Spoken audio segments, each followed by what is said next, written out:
BPSC mains परीक्षा के तैयारी करने वाले सभी छात्रों का स्वागत है मेरे यूट्यूब चैनल पर। आज वंदना की कॉपी में चेक करता हूँ। इन्होंने जो सवाल लिखा है वो आपको दिख रहा होगा। भारत और फ्रांस के बीच ऐतिहासिक और रणनीतिक साझेदारी के मद्देनजर दोनों देशों के संभावित चुनौतियों का समाधान करते हुए रक्षा, व्यापार एवं जलवायु कार्रवाई जैसे क्षेत्रों में अपनी साझा समझ और सहयोग को और कैसे गहरा कर सकते हैं। तो ये प्रश्न इनका लिखा हुआ है। इसको हम समझने का प्रयास करेंगे। तो इन्होंने ये प्रश्न का आंसर लिखा है, लेकिन कितने मार्क्स का है वो नहीं है, लेकिन 4 पेज का इनका आंसर है। तो मान लीजिए कि ये लॉन्ग आंसर का ही लॉन्ग आंसर लिखा हुआ है, और कितने समय में ये आंसर इन्होंने लिखा है इसका कुछ जिक्र नहीं किया गया है। फिर भी मैं बताता हूँ आपको इसके आंसर के बारे में। तो पहले प्रश्न को पढ़ते हैं फिर से, क्योंकि आपको समझना भी तो है कि पूछा क्या गया है। तो भारत और फ्रांस के बीच में ऐतिहासिक और रणनीतिक साझेदारी, मतलब ये आप भूमिका में इसके बैकग्राउंड को लिखेंगे। ऐतिहासिक और रणनीतिक साझेदारी के मद्देनजर दोनों देशों के संभावित चुनौतियों का समाधान, तो चुनौतियों के बारे में भी लिखना है। और समाधान करते हुए रक्षा के बारे में, व्यापार के बारे में और जलवायु कार्रवाई या जलवायु परिवर्तन जैसे क्षेत्रों में अपनी साझा समझ और सहयोग को और कैसे गहरा कर सकते हैं। ये सवाल इनका खुद ही से इनका सवाल लिखा हुआ है, और मैं इसका आंसर देखता हूँ। तो इनकी जो भूमिका लिखी हुई है, भारत और फ्रांस आपसी सम्मान, साझा मूल्यों और वैश्विक चुनौतियों पर सहयोग पर आधारित एक मजबूत रणनीतिक साझेदारी साझा करते हैं, जिसकी पुष्टि प्रधानमंत्री नरेंद्र मोदी की हालिया फ्रांस यात्रा के दौरान हुई है। तो इंट्रोडक्शन लिखा हुआ ये है। तो भूमिका में क्या करना है कि भारत और फ्रांस के ऐतिहासिक और रणनीतिक संबंधों की संक्षिप्त में भूमिका देना है, चूंकि पूछा ही गया है ऐतिहासिक और रणनीतिक साझेदारी के मद्देनजर। उसके बाद जो कुछ साझेदारी है, जैसे मान लीजिए रक्षा की जो साझेदारी है, इसके अलावा व्यापार की साझेदारी है, जलवायु परिवर्तन, इन सब का उल्लेख कर देना है। और इसके बाद दोनों देशों के बीच में जो भी द्विपक्षीय सहयोग में वृद्धि हो रही है या इसकी जो प्रासंगिकता है, इसके बारे में आप भूमिका में लिख सकते हैं और लिख करके आगे बढ़ सकते हैं। तो इन्होंने पूरा भूमिका का वर्णन नहीं किया है। भारत और फ्रांस आपसी सम्मान, साझा मूल्यों और वैश्विक चुनौतियों का सहयोग पर आधारित एक जिसकी पुष्टि, ठीक है। इसके बाद देखिए तो भारत और फ्रांस के बीच में संबंधों की जो ऐतिहासिक पृष्ठभूमि है, ऐतिहासिक और रणनीतिक दोनों करना है। तो ऐतिहासिक पृष्ठभूमि है, और उसके बाद रणनीतिक व्यापारिक है, ठीक है, रक्षा है, ठीक है। थोड़ा सा रणनीतिक पे भी आपको बता देना है। तो भारत और फ्रांस के बीच में राजनयिक संबंध 1947 से ही रहे हैं। इसको थोड़ा साफ साफ लिखिएगा ताकि लगे कि 77 न है, ये 47 ही है, जब फ्रांस ने भारत की स्वतंत्रता को मान्यता प्रदान कर दी थी। फ्रांस उन पहले पश्चिमी देशों में पश्चिमी, ठीक ही है, पश्चिमी पश्चिमी देशों में से था। ये ठीक लिखा हुआ है, पश्चिमी, ठीक है, देशों में से था जिन्होंने भारत के परमाणु परीक्षणों के पश्चात उसका समर्थन किया तथा उससे जिम्मेदार परमाणु शक्ति के रूप में मान्यता दी, ठीक है। इस संबंध में महत्वपूर्ण परिवर्तन आया, जिसकी परिणति 1990, बहुत बढ़िया है, यही रणनीतिक साझेदारी को हुआ है, ठीक है ना। तो आपको एक वर्ड क्या लिख देना था कि भारत और फ्रांस के बीच में ऐतिहासिक एवं रणनीतिक पृष्ठभूमि, ठीक है, क्योंकि यहाँ पर रणनीतिक लिखा हुआ है। अच्छा है, 1998 का जिक्र करना जरूरी है। फ्रांस यूरोपीय संघ में भारत का, ये कौन सा है, 11वां है, 21वां है, क्या है पता नहीं चल रहा है। फ्रांस यूरोपीय संघ में भारत का 11वां सबसे बड़ा व्यापारिक साझेदार है, जिसका द्विपक्षीय व्यापार 2023 में 12 बिलियन, बिलियन को थोड़ा बढ़िया से लिखिएगा, बिलियन डॉलर से अधिक हो जाएगा। एयरबस, डसॉल्ट, रेनॉल्ट और मिशेलिन जैसी फ्रांसीसी कंपनियों का भारत में महत्वपूर्ण परिचालन है, जबकि टीसीएस, इन्फोसिस और विप्रो जैसी भारतीय आईटी कंपनियां फ्रांस में मजबूत उपस्थिति बनाए हुए, ठीक है।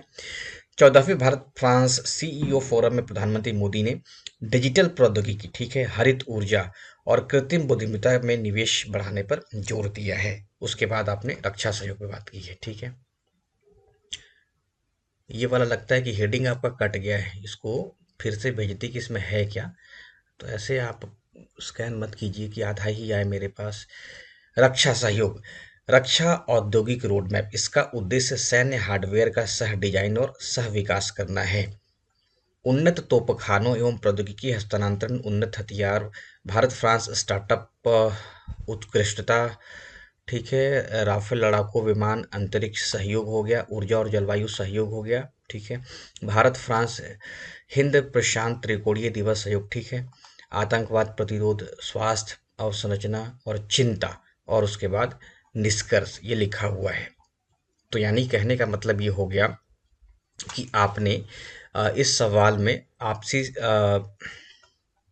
ऐतिहासिक और रणनीतिक साझेदारी को लिखा है, दोनों देशों के मध्य संभावित चुनौतियों के बारे में आपने लिखा है, और उसके बाद रक्षा, व्यापार, जलवायु, कार्रवाई जैसे क्षेत्रों में अपनी अपनी साझा समझ और सहयोग, ठीक है, ये गहरा करने के बारे में आपने लिखा। लेकिन इसमें क्या कीजिएगा कि जैसे रक्षा का जो सहयोग है उसी के में चुनौतियों का भी जिक्र करते रहना है। जैसे मान लिया जाए कि रक्षा सहयोग है, तो रक्षा औद्योगिक रोडमैप है, इसका उद्देश्य सैन्य हार्डवेयर का सह डिजाइन और सह विकास करना है। अब जैसे मान लिया जाए कि इसमें क्या चुनौतियां हो सकती हैं, चुनौतियां क्या है, जैसे इंडो पैसिफिक क्षेत्र में क्या है, चीन की बढ़ती आक्रामकता है, तो ये रक्षा संबंधी चुनौतियां ही हैं। टेक्नोलॉजी का जो ट्रांसफर की बात होती है और रक्षा सौदों में जो पारदर्शिता, आप लोगों ने सुना ही होगा राफेल वाले मुद्दे को लेकर के कि भारत में कितना इस पे विवाद उत्पन्न हुआ था। तो टेक्नोलॉजी का ट्रांसफर होना चाहिए और रक्षा सौदे में ट्रांसपेरेंसी होनी चाहिए, पारदर्शिता होनी चाहिए। और एक और बात पॉइंट नोट करना है आपको, दो शब्द, एक मेक इन इंडिया और आत्मनिर्भर भारत। देखिए भारत की जो अब की जो पॉलिसी है वो मेक इन इंडिया पे ज़्यादा फोकस किए हुए है, और दूसरा क्या है, आत्मनिर्भर भारत को, तो इसको भी इसी में जोड़ के ही लिखना है। तो जैसे मान लिया जाए कि रक्षा क्षेत्र में जो सहयोग है उसका आपने लिखा है, चुनौतियां इसमें तो नहीं दिख रहा है, चुनौतियां कहाँ पे है, चिंता, ये चिंता इसमें तो ठीक है। ये जैसे मान लीजिए कि ये चिंता है, तो ये तो आर्थिक चिंता हो गया, आर्थिक चिंता हो गया, डिजिटल कराधान और डेटा संरक्षण, प्रौद्योगिकी हस्तांतरण, ठीक है, टेक्नोलॉजी ट्रांसफर ये है, पारदर्शिता वाला आप भी लिखिए, और भू राजनीतिक चुनौतियां, तो चिंता इसी में छोटा हो गया है। अब यहाँ पे चिंता क्या है, पूछा गया है सवाल में कि साझा सहयोग और समझ और तो इन सब पे बताना होगा आपको, रक्षा में क्या चुनौतियां हो रही है, व्यापार के क्षेत्र में क्या चुनौतियां हो रही हैं, जलवायु परिवर्तन के क्षेत्र में क्या चुनौतियां हो रही है। ठीक है, तो इसको आप लोग लिखिएगा। जैसे मान लिया जाए कि व्यापार और निवेश की अगर हम बात करें, तो व्यापार और निवेश में जो पारंपरिक रक्षा एरोस्पेस की जो बात करते हैं, तो अब उससे आगे बढ़ना है, उससे आगे बढ़ करके हम लोग क्या बात करनी है, टेक्नोलॉजी पे बात करना है। ठीक है, इसके अलावे जैसे डिजिटल इनोवेशन की बात हो, कृषि में साझेदारी की बात हो, एफडीआई को प्रोत्साहित करना चाहिए, भारत और यूरोपीय संघ के मध्य जो एफटीए है, फ्री ट्रेड एग्रीमेंट जो होता है, इसको शीघ्र लागू करने की बात होनी चाहिए, ताकि भारत और फ्रांस के बीच में एक मजबूत जो है वो संबंध बन सके। वैसे ही ठीक अगर हम बात करें जलवायु परिवर्तन पे, तो जलवायु वित्त की बात होनी चाहिए। आप योजना को जब पढ़िएगा तो उसमें जलवायु वित्त पे एक आर्टिकल भी लिखा हुआ है, तो जलवायु वित्तीय सहायता में कमी हो जाती है, ऊर्जा संक्रमण में जो तकनीकी चुनौतियां हैं वो हो जाती है, और वैश्विक जो जलवायु लक्ष्यों को प्राप्त करने की जो प्रगति है वो बहुत धीमी है। तो जलवायु परिवर्तन संबंधी जो चुनौतियां हैं उसमें ये भी शामिल है कि वैश्विक जलवायु लक्ष्यों को प्राप्त करने के लिए दोनों देशों की जो प्रगति है वो काफ़ी धीमी है।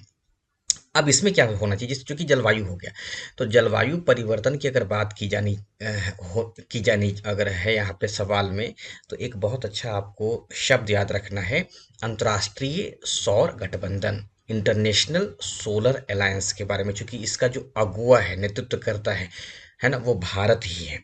तो भारत और फ्रांस के बीच में अगर आईएसए की बात अगर होती है, तो वैश्विक स्तर पे क्या है, अंतर्राष्ट्रीय सौर गठबंधन और मजबूत हो जाएगा। उसके बाद देखिए ग्रीन हाइड्रोजन की बात लगातार भारत के प्रधानमंत्री करते हैं, तो ग्रीन हाइड्रोजन की भी बात होनी चाहिए कि दोनों देश ग्रीन हाइड्रोजन में टेक्नोलॉजी में सहयोग कर सकते हैं। इसके अलावे जलवायु परिवर्तन के क्षेत्र में जो जलवायु वित्त पोषण है, तो इस पे भी बात होनी चाहिए। तो इन सब पे आप जरूर से लिखिएगा। इसके अलावे थोड़ा सा रक्षा में बता दें, तो रक्षा सहयोग में भी टेक्नोलॉजी ट्रांसफर की बात होनी चाहिए। इसके अलावे रक्षा में क्या है, मेक इन इंडिया, तो तो मेक इन इंडिया के तहत जो भी जैसे भारत और फ्रांस है, ये दोनों मिलकर के ज्वाइंट वेंचर्स स्थापित करें, और ज्वाइंट वेंचर्स स्थापित करने के बाद जो संयुक्त उत्पादन है उसके बढ़ावा को भी प्रोत्साहित किया जा सकता है ना। रक्षा में एक और पॉइंट आपको लिख देना चाहिए, लगातार पीटी में आपको मैं पढ़ाता हूँ, साझा दोनों देशों के मध्य जो सैन्य अभ्यास होता है, ठीक है। जैसे मान लीजिए वर्ष 2023 का ही जिक्र कर ले, तो 2023 का जो वायु अभ्यास है उस टाइप की जो पहल है उसको बढ़ा करके दोनों देशों के बीच की जो सेनाएं हैं उनके मध्य का है समन्वय को बढ़ावा दिया जा सकता है। एक और पॉइंट याद रखिएगा, इंडो पैसिफिक सहयोग में तो भारत और फ्रांस जो हैं इंडो पैसिफिक क्षेत्र में चीन की बढ़ती मौजूदगी को संतुलित करने के लिए जो है वो सहयोग कर सकते हैं या नौसैनिक सहयोग को बढ़ा सकते हैं। तो ये हो जाएगा रक्षा के क्षेत्र में चुनौतियों का समाधान। तो इन सब पे बात आपको करनी चाहिए, ठीक है। तो इसको जैसे मान लीजिए रक्षा वाला, तो इसको 3 पॉइंट याद रखिएगा। पहला, प्रौद्योगिकी का हस्तांतरण होना चाहिए और संयुक्त रक्षा उत्पादन को प्रोत्साहन दिया जाना चाहिए। दूसरा, मेक इन इंडिया और आत्मनिर्भर भारत पहल के तहत रक्षा क्षेत्र में निवेश या रक्षा में निवेश। तीसरा हो जाना चाहिए सैन्य अभ्यास और इंडो पैसिफिक क्षेत्र को मजबूत करना, इसको याद रखिएगा। दूसरी बात करते हैं हम व्यापार के क्षेत्र में, तो व्यापार में भी आप ध्यान रखिएगा, जैसे डिजिटल अर्थव्यवस्था हो गया, कृषि हो गया, स्टार्टअप हो गया। स्टार्टअप पे आपने लिखा है फ्रांसीसी कंपनियों के लिए भारत में एफडीआई को और आसान बनाना चाहिए, और साथ ही आपने लिखा है एफटीए के बारे में। तो भारत और यूरोपीय संघ के बीच जो एफटीए है उसको लागू करने में फ्रांस की भूमिका अहम हो सकती है ना, तो इस पे कर लीजिएगा। उसके बाद जलवायु परिवर्तन की बात मैंने आपको बता ही दी है, उसको भी लिख दीजिएगा, ठीक है ना। खास करके आईएसए का तो जरूर जिक्र कीजिए, इंटरनेशनल सोलर अलायंस वाला, ग्रीन हाइड्रोजन है या जो भी रिन्यूएबल एनर्जी हो गया, सतत विकास परियोजना हो गया, इन सब पे आपको कर देना है। और उसके बाद निष्कर्ष भी डाल देना है। तो निष्कर्ष में डाल दिया जाए कि भारत और फ्रांस की जो साझेदारी है उसमें रणनीतिक महत्ता है, उसको पुनः स्थापित करने की बात चल ही रही है। सहयोग को और मजबूत करने के लिए अलग अलग मंचों या बहुपक्षीय मंचों का उपयोग किया जा सकता है। दीर्घकालिक विकास की दिशा में दोनों देश वैश्विक स्थिरता में संयुक्त प्रयास कर सकते हैं, है ना। तो इन सब तरीके से आपको आंसर लिखते ही रहना है। तो मुझे लगता है कि आपका आंसर ज़्यादा अच्छा है भी है, थोड़ा सा 2-4 पॉइंट बस जोड़ दीजिएगा। जो भारत सरकार का मिशन है खास करके मेक इन इंडिया, आईएसए, इन सब पे, यद्यपि भारत और फ्रांस के बीच में मजबूत समय परीक्षण संबंध है, फिर भी वो ठीक है। बस वो इसमें क्या करना है ना, जैसे फॉर्मेट आपने जो तैयार किया है इस फॉर्मेट में आपको संभावित चुनौतियां जो है, क्योंकि संभावित चुनौतियां पूछा ही गया है, दोनों देशों के मध्य संभावित चुनौतियों का समाधान करते हुए रक्षा, व्यापार और जलवायु कार्रवाई से सहयोग को और कैसे गहरा कर सकते हैं, ठीक है। तो पहले तो सहयोग की बात कर लीजिए, चुनौती की भी बात कर लीजिए, या पहले चुनौती लिख दीजिए, उसके बाद सहयोग को और गहरा कैसे कर सकते हैं, है ना। जैसे मान लीजिए कि रक्षा में जो चुनौती आ रही है तो सहयोग को और गहरा कैसे कर सकते हैं इसको आपको बता देना है। व्यापार के क्षेत्र में क्या है, संभावित चुनौतियां क्या हो सकती है दोनों देश के बीच में, और कैसे फिर ये सहयोग को और गहरा कर सकते हैं, तो उसी को लिखते चले जाना है। तो बहुत अच्छा इसका डिस्कशन हो सकता है। आपने सिर्फ एक ही जैसा कर दिया है, जैसे रक्षा के क्षेत्र में सहयोग हो गया है और इसके साथ चुनौती का जिक्र साथ में नहीं किया गया है, तो साथ साथ ही करते रहिए। यानी कि रक्षा क्षेत्र में सहयोग चुनौती, व्यापार क्षेत्र में सहयोग चुनौती, या रक्षा क्षेत्र में चुनौती फिर सहयोग को और कैसे गहरा कर सकते हैं, व्यापार क्षेत्र में चुनौती, सहयोग को और कैसे गहरा कर सकते हैं, और जलवायु परिवर्तन के क्षेत्र में सहयोग। जो मैंने आपको पॉइंट बता दिया है उन सब पर फिर से एक बार प्रयास कर लीजिएगा। उत्तर आपका अच्छा है, ठीक है। और भी किन्हीं का प्रश्न तो फिर से आप भेजिएगा, फिर मैं उसको देखता हूँ, ठीक है। Thank you.